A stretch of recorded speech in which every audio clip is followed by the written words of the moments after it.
So this unit is all about proving that you can understand what great leadership looks like, not just in sport, but understanding the psychology behind it and how that can make or break a leader.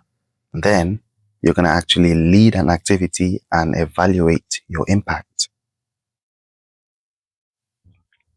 So let's lock in. Today we're going to look at the roles, qualities, characteristics of an effective sports leader.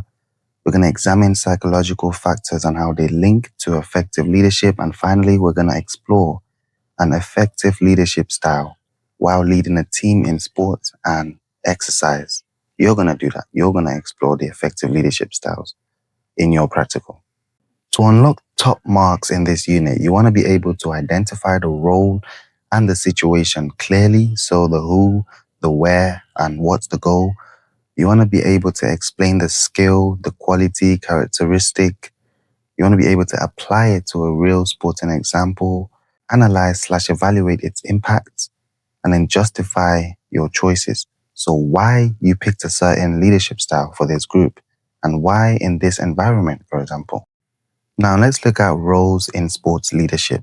So a sports leader is basically someone who influences others to achieve a goal, but that goal can be different. It can be tied to performance, it can be tied to safety, learning, behavior, and confidence. So these are the different types of leadership roles. You have the activity leader who leads a session/activity. So it could be leading in a warm-up, drills, games, and just keeps it flowing. So an activity leader is responsible for ensuring there is fair play, rules are being followed, and there's safe participation. Then a coach improves performance through teaching skills, tactics, and decision making. So they plan the sessions, they observe, they give feedback, they adjust sessions based on what's happening. Next, we have a teacher. In this context, a PE teacher. A PE teacher educates and develops learners, often across different ability ranges. So Super PE Online is basically your PE teacher right now. A PE teacher must manage behavior, inclusion, differentiation, and learning outcomes. Next, we have an instructor.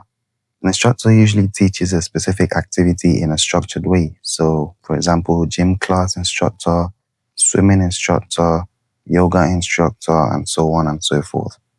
And they have a strong focus on technique, safety, and correct progression.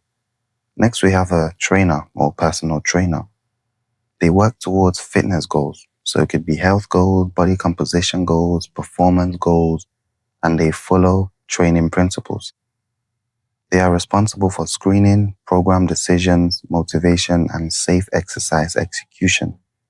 Next, we have a manager or team manager. They oversee the logistics and organization. So things like schedules, selection, welfare, resources, and communication. And they keep the environment stable so performance can happen. Then we have the official, the referee, the umpire. This is the person that enforces the laws and the rules of the sport. They're responsible for keeping the order, managing conflict, and they keep decisions consistent and fair. Next, we have table official. This is the person who supports match control with ensuring that there is timing, scoring, and administration. The scorekeeper records the score accurately. In many sports, this affects momentum, psychology, and even fairness. The first aider is the person or people who are the first response to any injury or illness. So they must act quickly, calmly, and with competence. The health and safety officer is whoever identifies hazards, reduces risk, and makes sure the session environment is safe and appropriate. So as you can see, leadership in sport isn't just about being inspirational. A lot of it is based on systems, decision, and safety. For this course, you need to be able to understand some key skills and key qualities. So key skills are the things that you do. So these are things like rapport building, which is creating trust. So things like learning names, using encouragement that show that you're fair. It shows that you care about progress. Without rapport, feedback feels like disrespect sometimes. When you talk, people switch off. Next, we have vocal presence. So this is being heard and understood. So this takes into account things like Giving clear instructions, having the correct tone, projecting your voice, using keywords. In sport, if you have an unclear voice, this can often lead to an unsafe session. Next, we have communication. So this is what you say plus how you say it. So this includes body language, demonstrations, checking for understanding, and the timing of feedback. Next, we have authoritative. So this is not aggressive, but having calm control. So this is where you set expectations, you enforce boundaries, and you keep the session structured.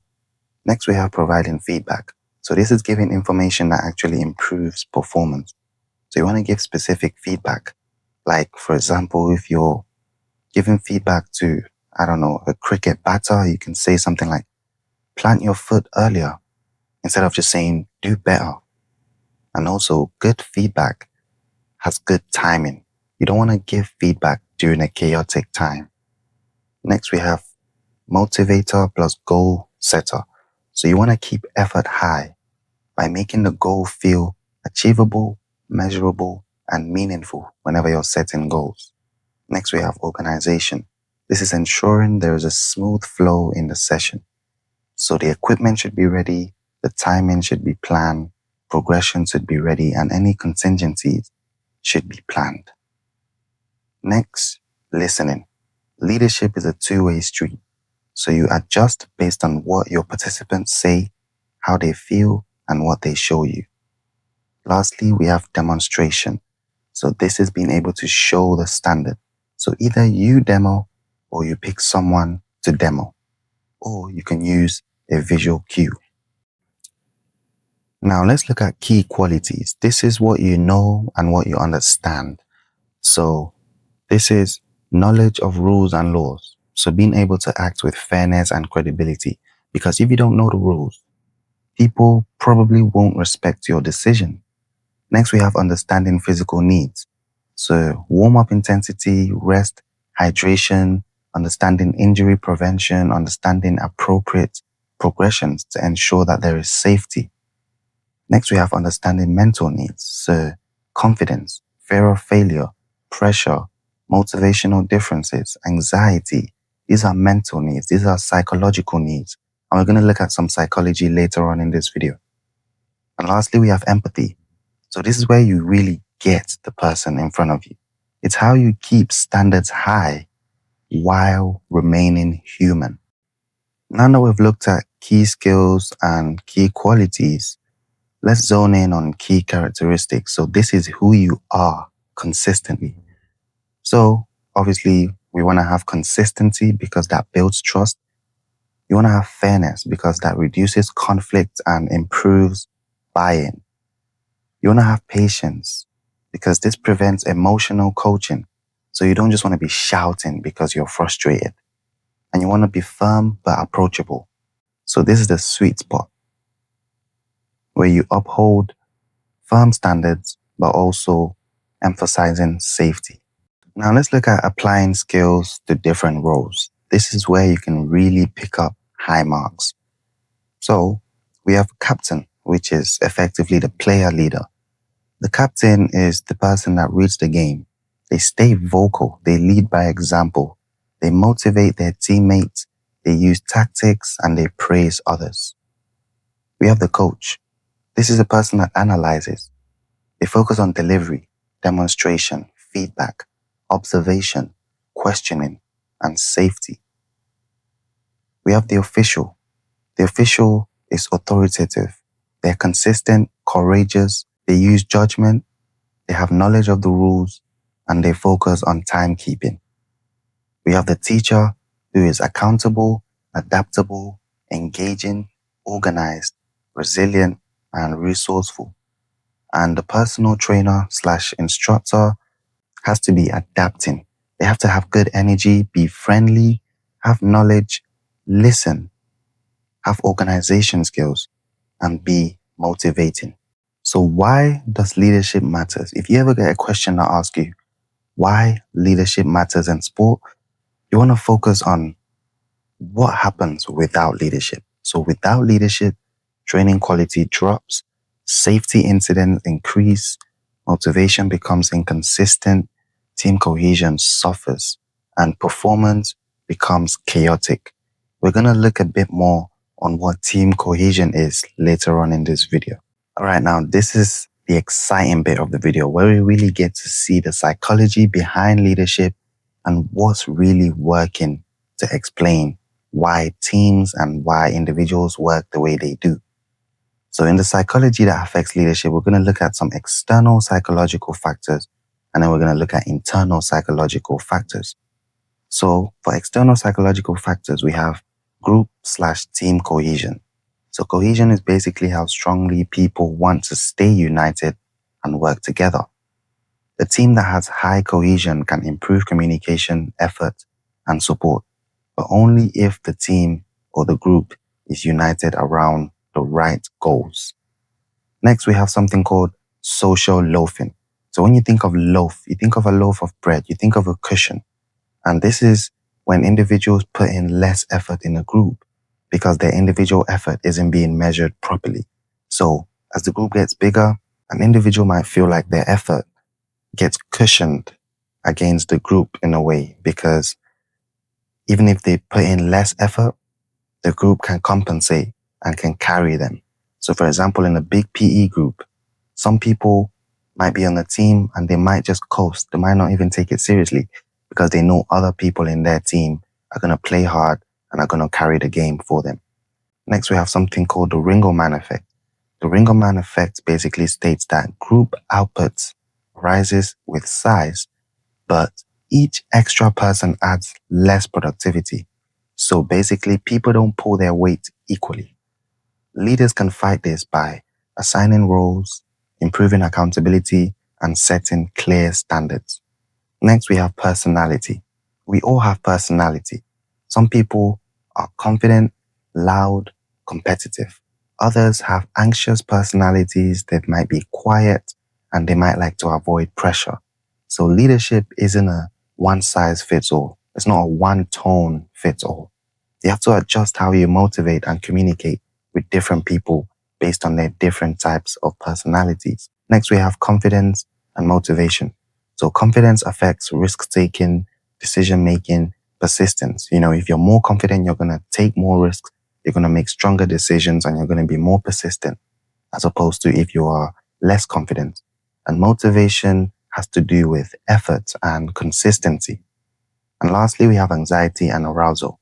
Arousal is the intensity of energy, the intensity of emotion. So this is how activated someone is.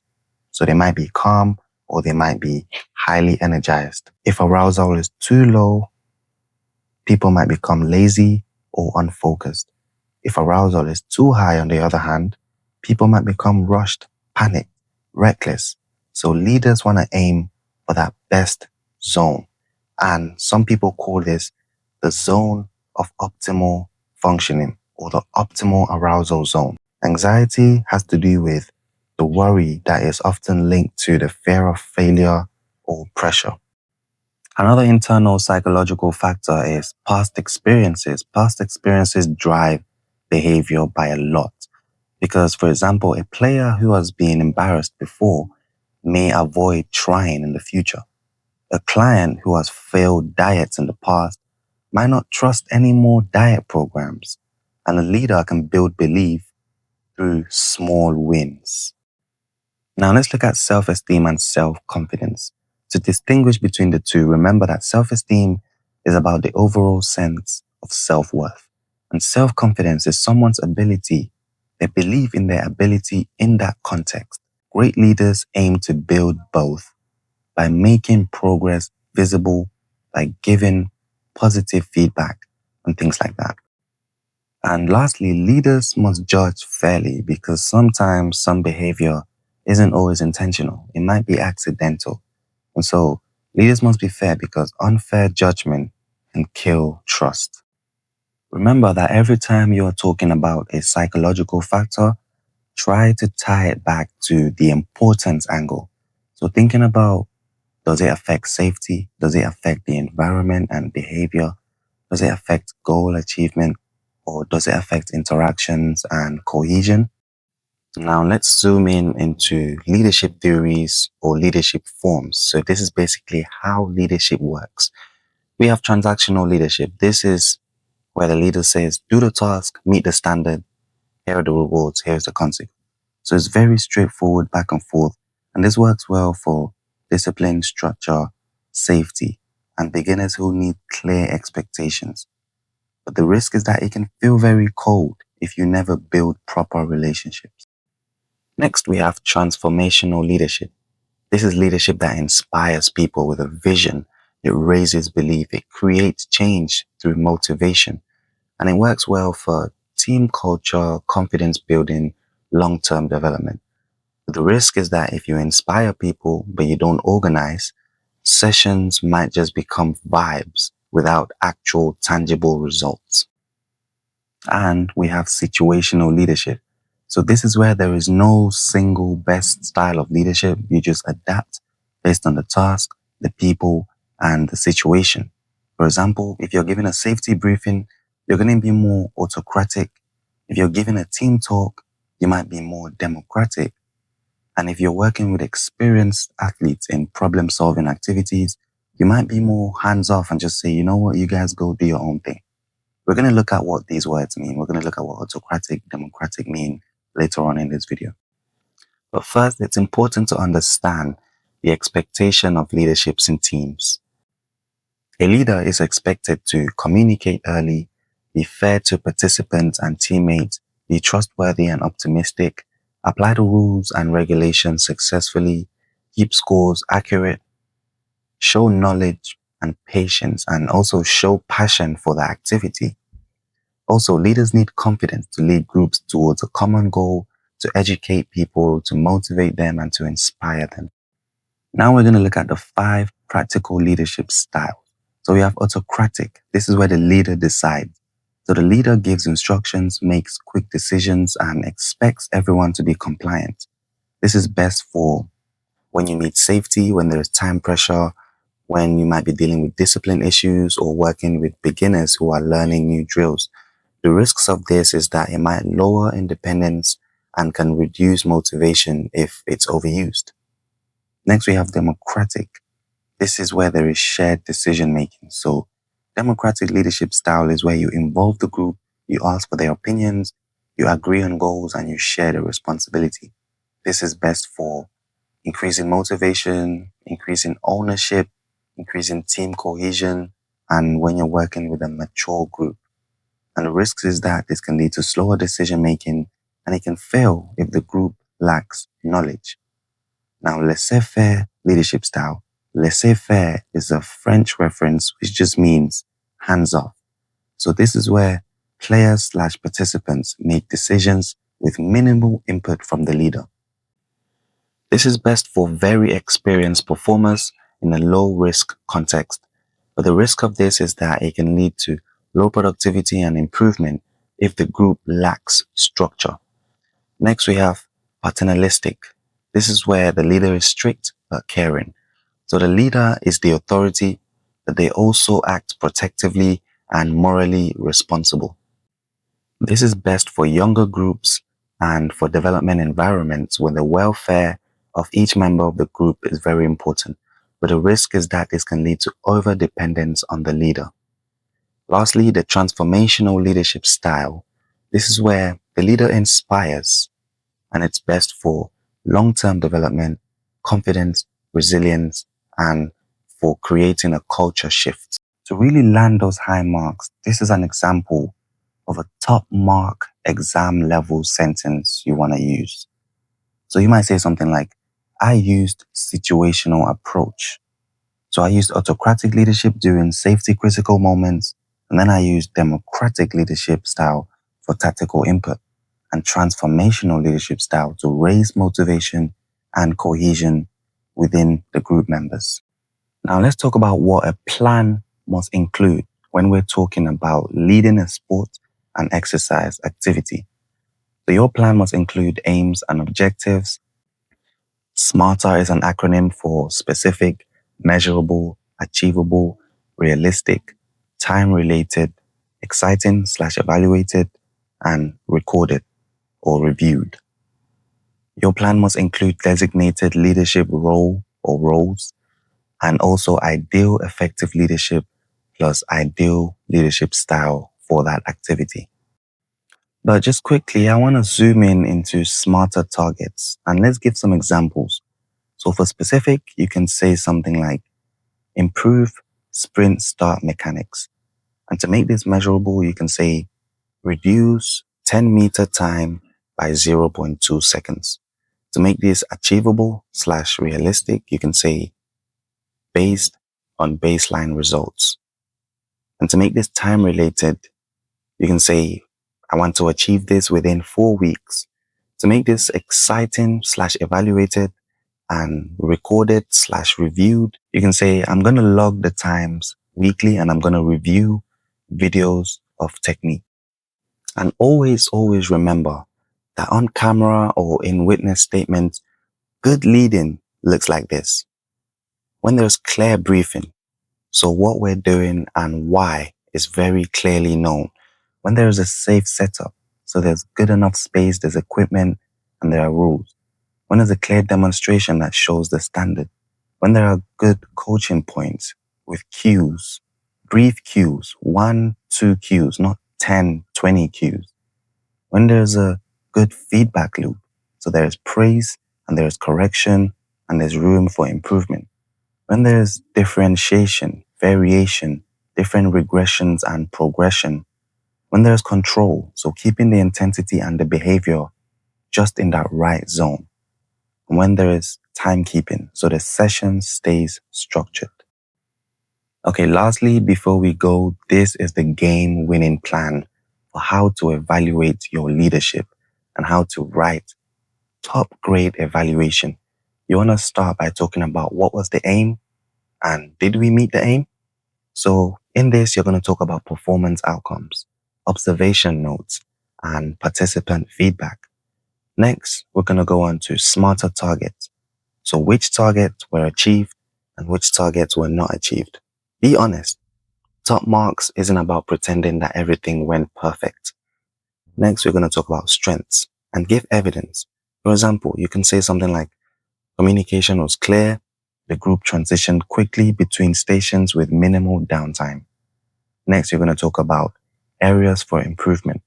For example, you could say something like, my demonstrations were too fast, which increased errors in the earlier reps. Next, you're going to talk about impact of leadership style on performance. For example, you might say something like, autocratic approach improved safety and control during the setup, but it reduced ownership during game decision making. Next, you want to talk about alternative leadership style that could have also improved performance. For example, you might say, a more democratic approach in some areas, like for example in the tactical phase, could have increased player responsibility and team cohesion. And lastly, you want to talk about the action plan. So you might say something like, in my next session, I will keep the brief to only 30 seconds. I will only demo twice. The first demo will be fast and then the second demo will be slow. And then I'll ask 1 or 2 questions to check the understanding. And then I will assign roles to reduce social loafing. So that final action plan is what really turns your evaluation into professional leadership. That's it for this unit. See you in the next video.